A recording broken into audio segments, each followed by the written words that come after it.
ಇತ್ತೀಚೆಗೆ ಶಿವಮೊಗ್ಗ ಗ್ರಾಮಾಂತರದಲ್ಲಿ ಸುರಿದಂಥ ರಣಭೀಕರ ಮಳೆಯ ಗಾಳಿಗೆ 35ಕ್ಕೂ ಹೆಚ್ಚು ಗ್ರಾಮಗಳಲ್ಲಿ ಬೆಳೆ ಹಾನಿಯಾಗಿದೆ. ಬೆಳೆ ಕಳೆದುಕೊಂಡ ರೈತರಿಗೆ 1 ಎಕರೆಗೆ 50,000 ರೂಪಾಯಿ ಪರಿಹಾರ ನೀಡಬೇಕು ಅಂತೇಳಿ ರಾಜ್ಯ ಸರ್ಕಾರಕ್ಕೆ ಸಂಸದ BY ರಾಘವೇಂದ್ರ ಒತ್ತಾಯಿಸಿದ್ದಾರೆ. ಈ ಕುರಿತಂತೆ ಸುದ್ದಿಗೋಷ್ಠಿಯಲ್ಲಿ ಮಾತನಾಡಿದ ಅವರು, ಅಡಿಕೆ ಮರ ಕಳೆದುಕೊಂಡ ರೈತನಿಗೆ ಲಕ್ಷಾಂತರ ರೂಪಾಯಿ ನಷ್ಟ ಆಗಿದೆ. ಜನರ ಜೀವನ ಅಸ್ತವ್ಯಸ್ತ ಆಗಿದೆ. ಅಂಕಿಅಂಶದ ಪ್ರಕಾರ ಸುಮಾರು 10,000 ಹೆಕ್ಟೇರ್ ಪ್ರದೇಶದಲ್ಲಿ ಹಾನಿಯಾಗಿದೆ. ಅದರಲ್ಲಿ 5,000 ಹೆಕ್ಟೇರ್ ಪ್ರದೇಶದಲ್ಲಿ ಅಡಿಕೆ ಮರಗಳು ಬಿದ್ದಿವೆ ಅಂತೇಳಿ ಸಂಸದ ರಾಘವೇಂದ್ರ ಮಾಹಿತಿ ಕೊಟ್ಟರು.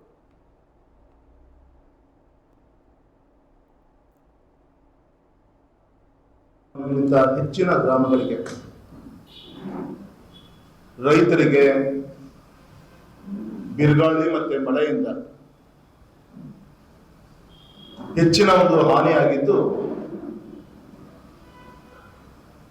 ಆ ವಿಚಾರವನ್ನ ಸರ್ಕಾರಕ್ಕೆ, ಚುನಾಯಿತ ಪ್ರತಿನಿಧಿಗಳಿಗೆ ಕಣ್ತರಿಸುವಂತ ಕೆಲಸವನ್ನು ಕೂಡ ನಮ್ಮ ಪತ್ರಿಕಾ ಮಾಧ್ಯಮದ ಸ್ನೇಹಿತರು ಮಾಡಿದ್ರು. ರೈತರ ಪರವಾಗಿ ನಾನು ಅಭಿನಂದನೆ ಕೂಡ ಈ ಸಂದರ್ಭದಲ್ಲಿ ತಿಳಿಸ್ತಾ ಇದ್ದೇನೆ. ವಿಶೇಷವಾಗಿ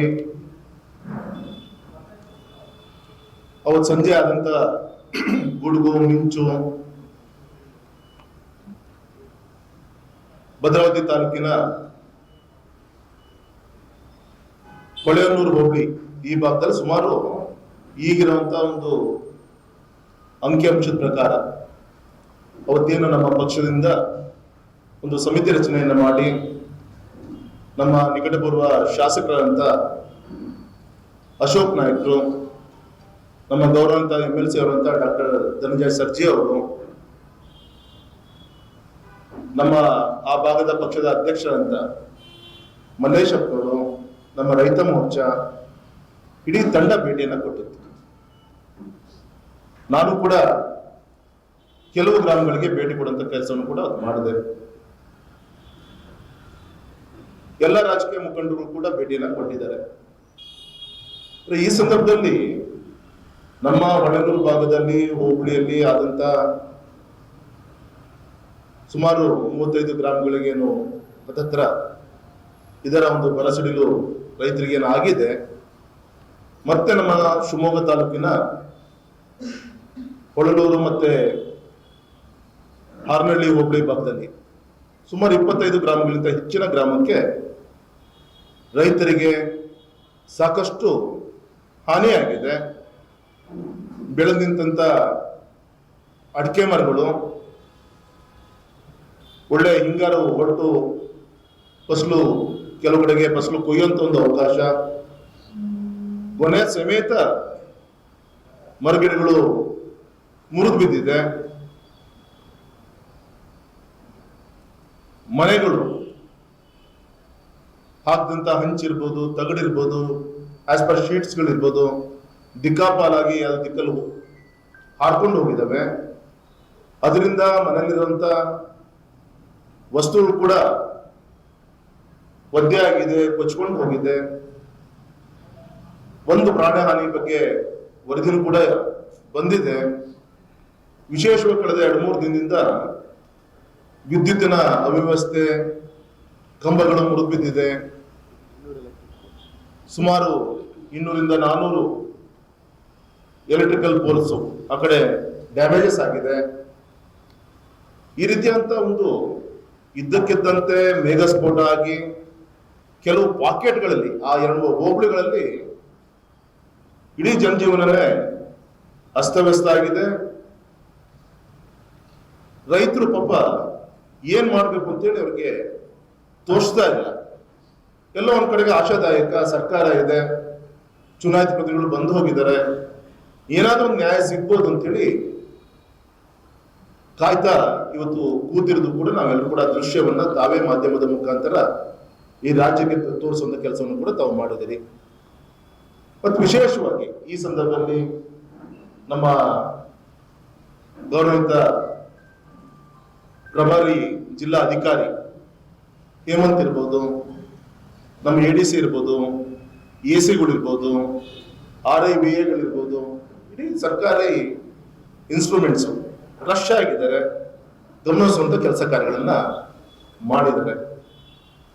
ನನಗೆ ಸಿಕ್ಕಿರೋ ಪ್ರಕಾರ ಅಂಕಿಅಂಶದ ಪ್ರಕಾರ ಸುಮಾರು 10,000 ಹೆಕ್ಟೇರ್ ಪ್ರದೇಶದಲ್ಲಿ ಸುಮಾರು ಒಂದು 5,000 5ರಿಂದ 6,000 ಹೆಕ್ಟೇರ್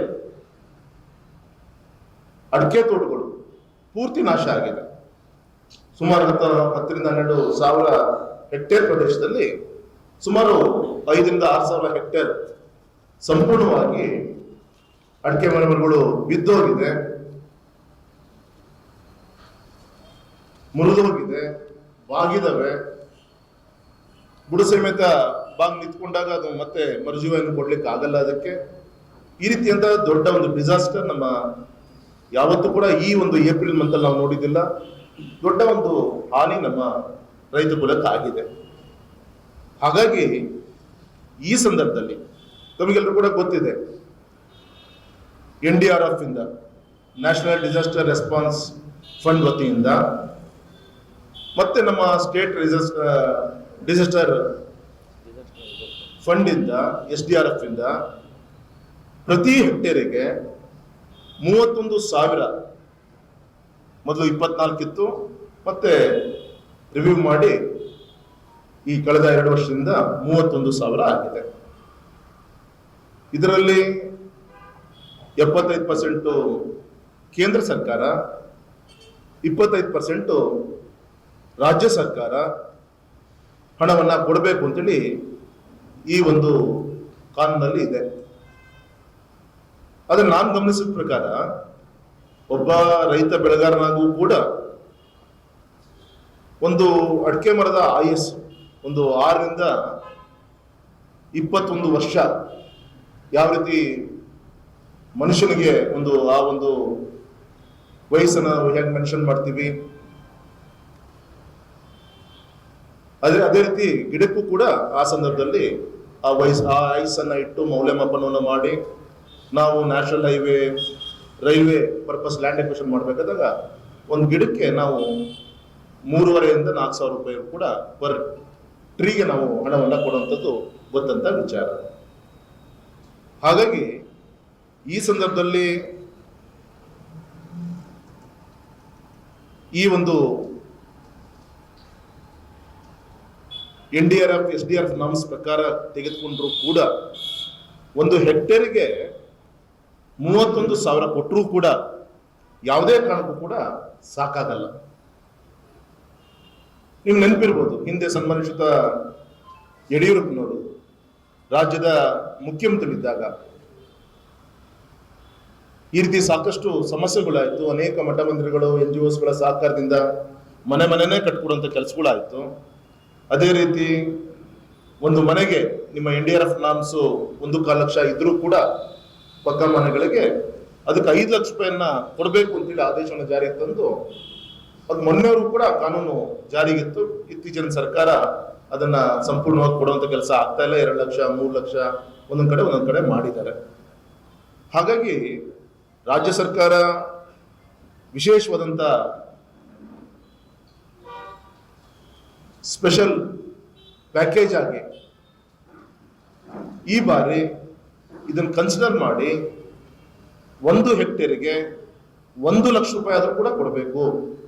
ಅವಾಗ ಎಕರೆ ಹತ್ತತ್ರ 45-50 ಸಾವಿರ ರೂಪಾಯಿ ಸಿಗುತ್ತೆ. 1 ಹೆಕ್ಟೇರ್ ಅಂದ್ರೆ 2 ಎಕರೆ ಚಿಲ್ಲರೆ ಆಗುತ್ತೆ, 2.5 ಎಕರೆ ಆಗುತ್ತೆ. ಹಾಗಾಗಿ 1 ಎಕರೆಗೆ 50 ಸಾವಿರ ಆದ್ರೂ ಕೂಡ ಸಿಕ್ಕರೆ ಅವನ ಶ್ರಮಕ್ಕೆ ಆ ಗಿಡ ಜೀವನ ಪೂರ್ತಿ 35-40 ವರ್ಷ ಒಂದು ಗಿಡ ನಮಗೊಂದು ಆದಾಯವಾಗಿ ದುಡ್ದೇ ಕೊಡುತ್ತೆ. ಅದನ್ನು ತುಂಬಿಕೊಡ್ಲಿಕ್ಕೂ ಕೂಡ ಸಾಧ್ಯ ಇಲ್ಲ. ನಾನು ಕೇಳ್ತಿರೋದು ಎಕರೆಗೆ. ಹಾಗಾಗಿ ಭಾರತೀಯ ಜನತಾ ಪಕ್ಷ, ರೈತ ಮೋರ್ಚಾ ನಾವೆಲ್ಲರೂ ಕೂಡ ಸರ್ಕಾರಕ್ಕೆ ಒತ್ತಾಯನ ಮಾಡ್ತೀವಿ, ವಿನಂತಿಯನ್ನು ಮಾಡ್ಕೊಂತೀವಿ ರೈತರ ಪರವಾಗಿ. ನಾವು ಇದರಲ್ಲಿ ಯಾವುದೇ ರಾಜಕಾರಣವನ್ನು ಮಾಡಲಿಕ್ಕೆ ಇಷ್ಟಪಡಲ್ಲ. ರೈತರ ವಿಚಾರದಲ್ಲಿ ಇದೊಂದು ವಿಶೇಷವಾಗಿ ಇದನ್ನ ಪರಿಗಣಿಸಿ ತಾವು ಅಧಿಕಾರಿಗಳೆಲ್ಲ ಕೂಡ ಕೂತ್ಕೊಂಡು ಚರ್ಚೆನೆ ಮಾಡಿ